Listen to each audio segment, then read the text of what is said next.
A great example of this comes from the parable of the talents, Matthew 25, verse 14. For the kingdom of heaven is like a man traveling to a far country who called his own servants and delivered his goods to them. And to one he gave 5 talents, to another 2, and to another 1, to each according to his own ability. And immediately he went on a journey. Then he who had received the 5 talents went and traded with them and made another 5 talents. And likewise he who had received 2 gained 2 more also. But he who received 1 went and dug in the ground and hid his Lord's money. After a long time the Lord of those servants came and settled accounts with them. The first 2 servants took what the master gave them, and they got busy, and they doubled what was given to them.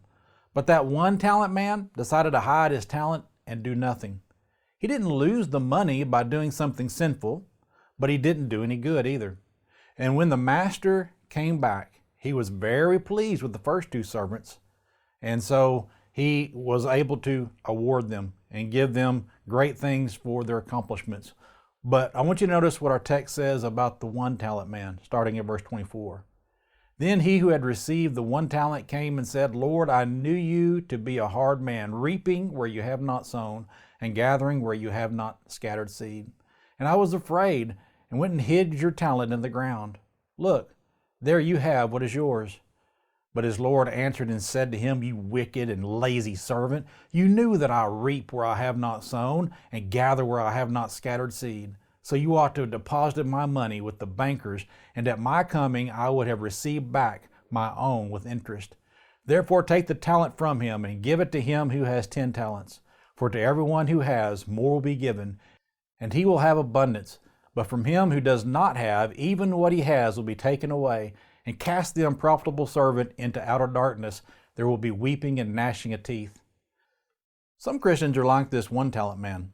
They don't do anything wrong per se, but then again, they don't do anything at all. They are mere spectators sitting on the sidelines instead of actively participating in the work of the Lord.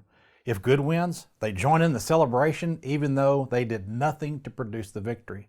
However, if evil wins, they complain long and loud, and it was because of their apathy, however, that produced this undesirable result. So we have to be careful that we are not like this 1 talent man, because if we're not growing and doing good works when Jesus comes again, our excuses are not going to work.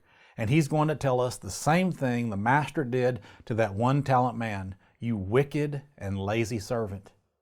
If we don't want this to happen, then we must strive to be faithful servants of God.